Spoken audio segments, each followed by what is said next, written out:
Hello, world! Welcome back to the best episode, the Friday episode. So, Matt, how's it going? It is going great, Donna, because you mentioned it's Friday. Exactly. So we hear you have some big news about Azure Functions. Tell us what's the deal?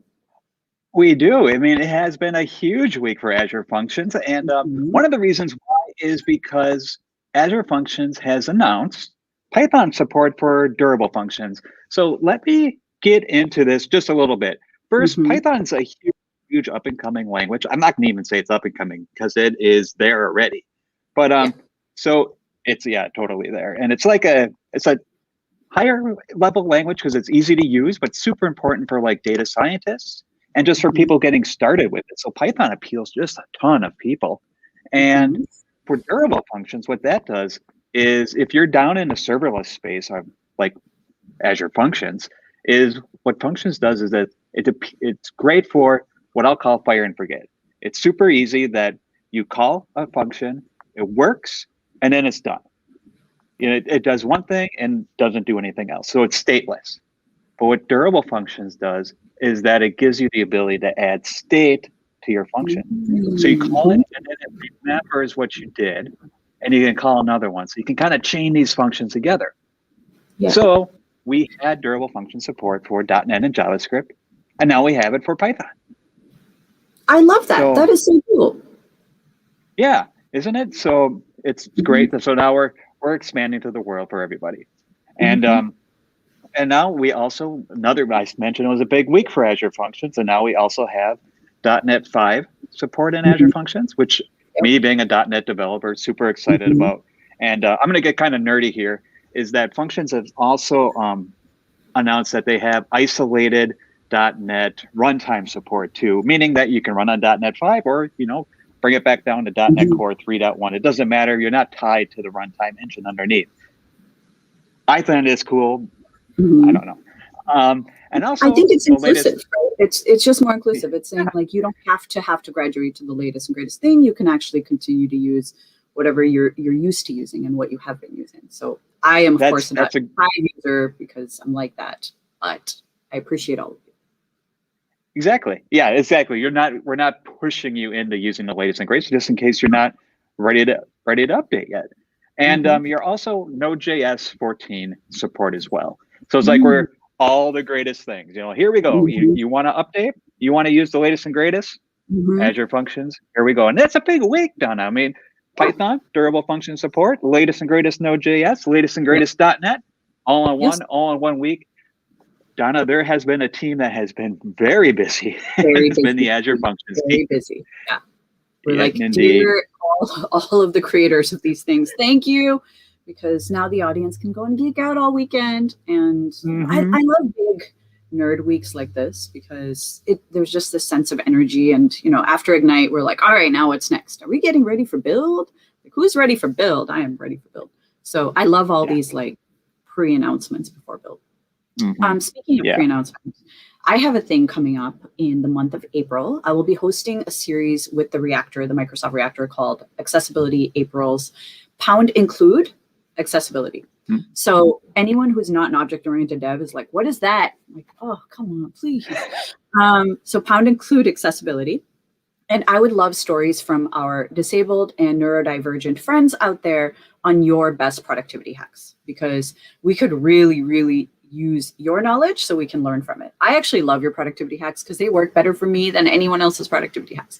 So please ping me on Twitter at my on my Twitter handle at Donna Sarkar, and I'd love to get you signed up to appear.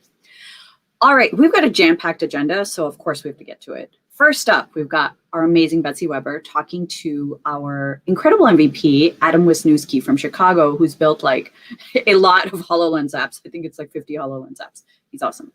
Then Matt and Scott Stanfield are, of course, going to blow something up because it's a Friday.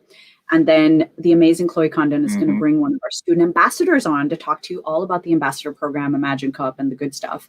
And then I believe Matt and Diego are going to tell us something inspirational to start the weekend. And they've got a weird prop this week.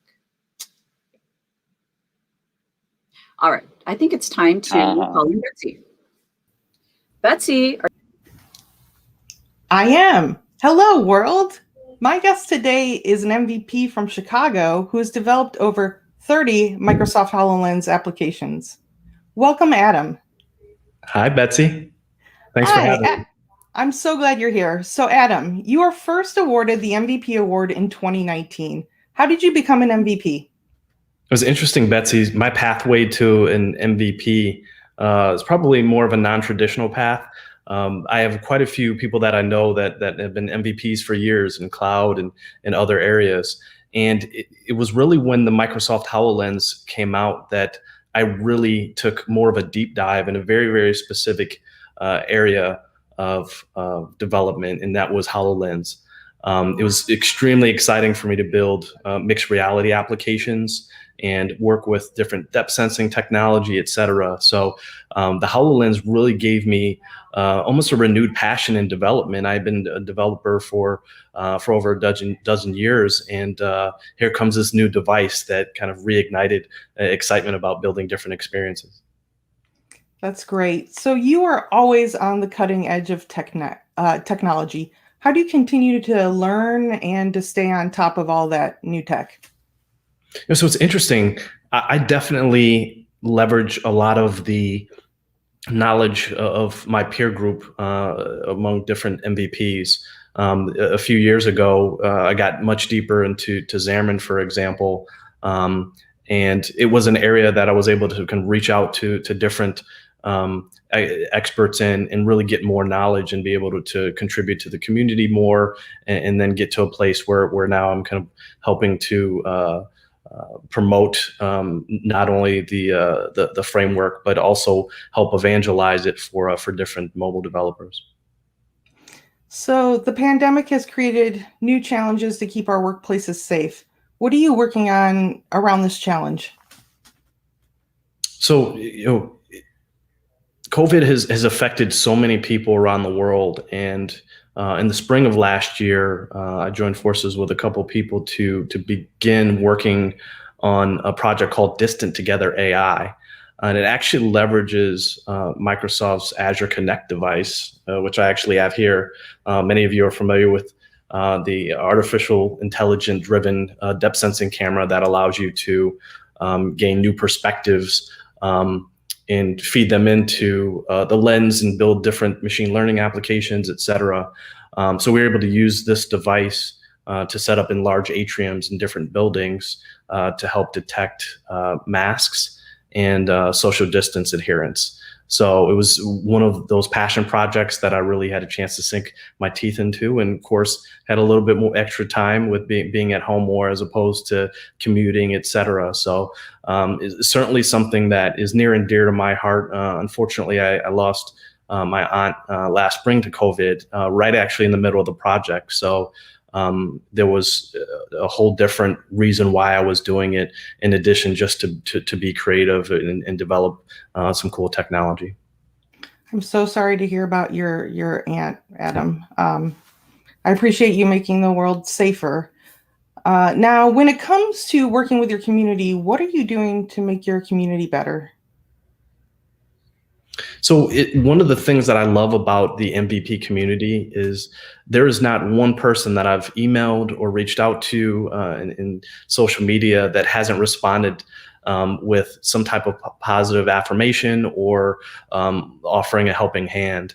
And that's really what the community is all about. I think everyone uplifting each other, sharing knowledge, and really being a great conduit for learning new capabilities and growing and expanding. One of the things that I've focused on contributing is really being a net giver to the community that I live in, which is Chicago. Quite a few times we held not only our HoloLens meetup group, which takes place on a monthly basis, but also making sure that we have local schools that can visit an immersive learning lab that my company EX3 Labs has at the Merchandise Mart right in the center of Chicago's downtown.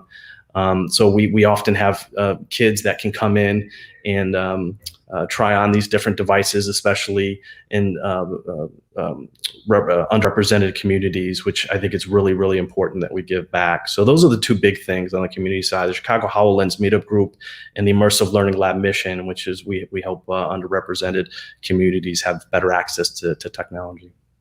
I love it, Adam. Thank you so much for making the community better. And with that, I'll pass it back to Matt.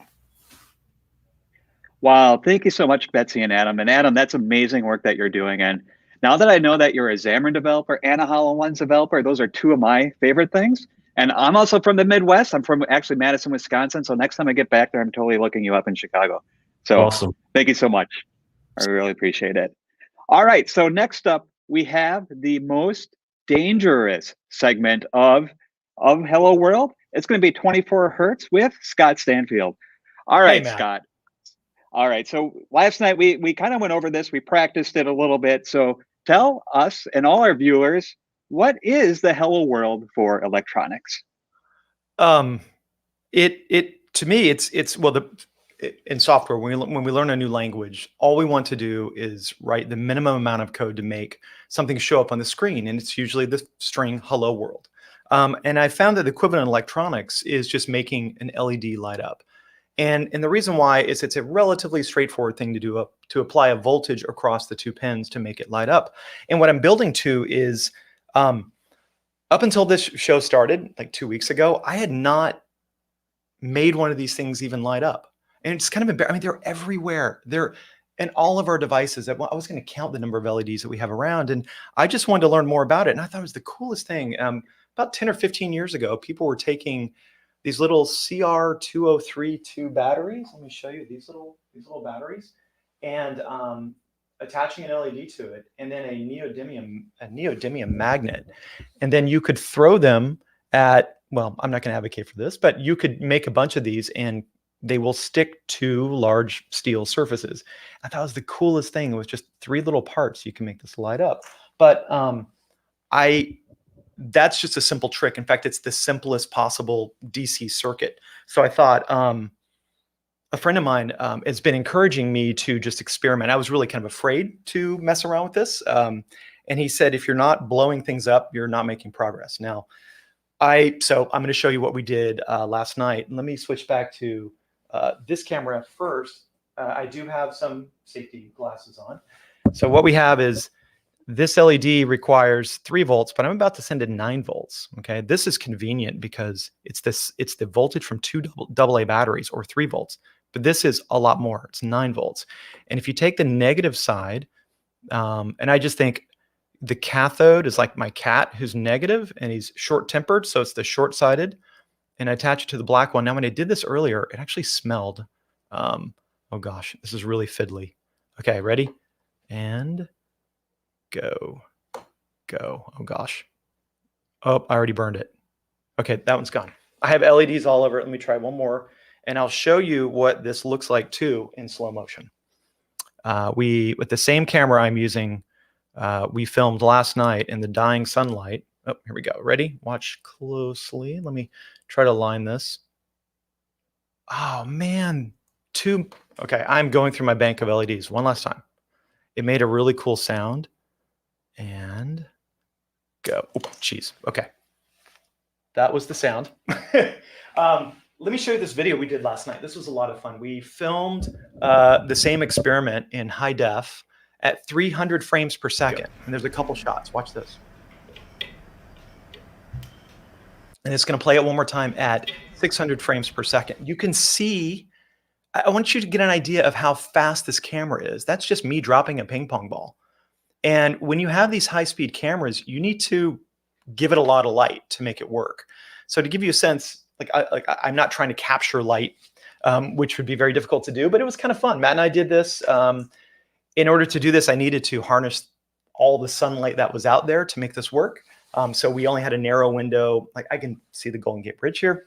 So the sun was going down, shining on it. And let's just see what we can do. We didn't know what we're going to find, but I think this is part of the experimentation. I've done it in software so much, and I want to bring that sense of, experimentation and passion into electronics, but also mechanical systems. And so to me, the idea of making something light up, granted, I'm going pretty deep on this. Like I've watched the 2014 Nobel Prize speech on the guy, one of the three gentlemen who's responsible for creating the blue LED. And so it's fascinating. I want to kind of tease another show when I come back on another Friday to talk about why these things work, why a blue LED, what do we worry about? We may have heard about how maybe blue LEDs could suppress melatonin production. Like what is going on here? But then talk about how it is a game changer in so many ways. We're going to see micro LEDs power screens. We're seeing them replace inefficient incandescent bulbs. So there's so much more to go. And it just happens to be the hello world of electronics. Thank you so much, Scott. And we blew something up, and I almost put my safety glasses on over here too. So it was so interesting. I love this segment. So thanks a lot. Yeah, it's fun. I haven't hurt myself yet. We have more time though. We have more segments. So Donna, but the world's greatest line just happened, and no one appreciated this line, which is, "You're not blowing stuff up. Are you even winning?"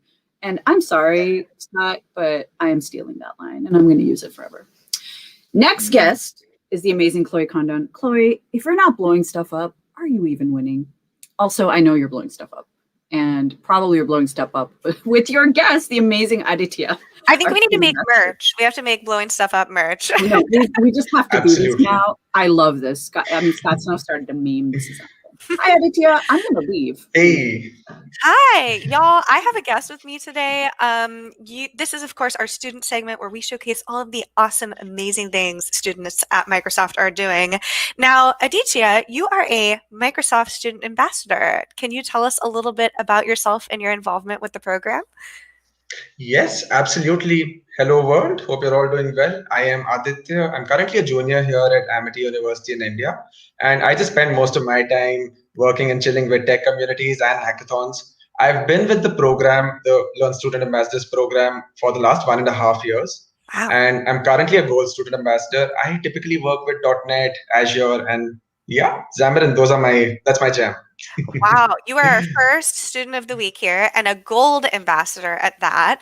And now, Aditya, I know many of our student ambassadors are involved with the Imagine Cup, which is now in its 19th year. And if our viewers are unfamiliar with Imagine Cup, it's a yearly student competition where students are competing to build projects with passion and purpose to tackle social issues in tech. And I hear that there's a congratulations in order. Is that right? Yes, thank you so much for that. I'm just really glad our team ended up getting selected as the national winners for the education category here at Imagine Cup India. Yeah, and tell us a little bit about your project that you submitted for the Imagine Cup. Absolutely. So our project Code Capture here facilitates coding education for institutes and individuals that have limited to no access to computers. So with Code Capture, all you got to do is take a picture of your handwritten code. Our web app there will extract it for you, and then you can just run it in your browser. So essentially, you do not need to type to code with Code Capture. Oh my goodness. So you're saying that I can get a piece of paper, write down my code, take a picture with Code Capture, and it will run my code for me? Yes, absolutely. Wow. And I imagine this solves a lot of problems for folks who maybe don't have devices. What was your thought process in building this project with your team? Absolutely. I think that's exactly the point that we were thinking about, because even as kids, when we grew up, I had computer science here at school, but I remember the first time I had a computer science class, we had 3 computers for 45, 50 people. Right. And the ratio is even crazier for a lot more people in developing countries across the world, which is about 85% of the world right now. Yeah, you're solving real life problems with this, which is what makes me so excited about the Imagine Cup, because it's so many amazing projects like this. I love this quote that you have in your presentation, which is, "We aim to empower youth to be future ready by making coding education accessible to all," which I think is not only a statement that's just great in general, but definitely the mission at Microsoft as well. So what's next steps with the Imagine Cup? What happens next, Aditya? All right, so right now, while we were national winners in the category, unfortunately, we just missed the World Finals. But we do have some plans with the project. We're going to be working, improving it. we're actually trying to build this whole educational platform, a mobile-first educational platform around it, with virtual classrooms, curated content, teachers upskilling, and a community as well. So that's the plan with Code Capture. Amazing. And I am so excited to see a product like this that can empower others to code who couldn't otherwise code. We'd love to see it. Now, for anybody out there who is watching and thinking about maybe becoming a student ambassador or participating in the Imagine Cup in the future, what would your advice and recommendation be? Absolutely, go for it. I mean, really, the Imagine Cup, it's an amazing competition. It really allowed me, it helped me meet with some fantastic people here in the industry in India. And just, otherwise, there are some amazing projects. You get a great peer group. And we ended up solving a problem that we used to face. That's what we're working on. So you might just get a chance to do that, if nothing else. Yeah, absolutely. Oh my goodness. Well, every time we have this segment, I just leave more and more inspired. I always want to sing Whitney Houston's I Believe the Children Are Our Future. Thank you so much for coming and visiting us. If people want to learn more about Code Capture, is there someplace that they should visit online? All right. So right now we're actually revamping our platform and the UI. But if someone wants to learn, they could just connect with us. That would be fantastic. And we'd love to discuss this. We just love it. I mean, anytime, anywhere, Code Capture is. Thanks so much for coming and talking to us about it today, and I can't wait to see what is next with Code Capture. Oh, that is so great. Thank you so much, Chloe and Aditya. This is one of my favorite segments. It's really super inspiring, super impressive, and I love it so much. I mean, it's just Friday here on Hello World. You never know what's going to happen. And so next coming up, we have one of my, again, most inspiring segments is Diego's Wall. Diego, so can you, again, remind us who you are and why you're here? Thank you, Matt. Thank you, Donna. And thank you, Clippy. And hello, world. My name is Diego. I'm broadcasting live from Seattle, Washington, in the United States. This is the Microsoft headquarters. I am here in my office. And for those of you who still don't remember, I had the honor to collaborate at Microsoft for almost 2 decades on many products and human resources and developer relations. And throughout that journey, I've been putting this wall together behind me. It's a wall that is full of inspiration and quotes and ideas and concepts and colorful photos and pages of books. And I use this wall to nurture my own sense of wonder. But I also use it to share my sense of wonder with others, with you, Matt, and Clippy, and the world. So that's why I'm here, to share this with you. So which posts are you going to be sharing with us today, Diego? Yes, I have many to choose from, but today I want to show you this one, which is an actual picture of an insect, a flea.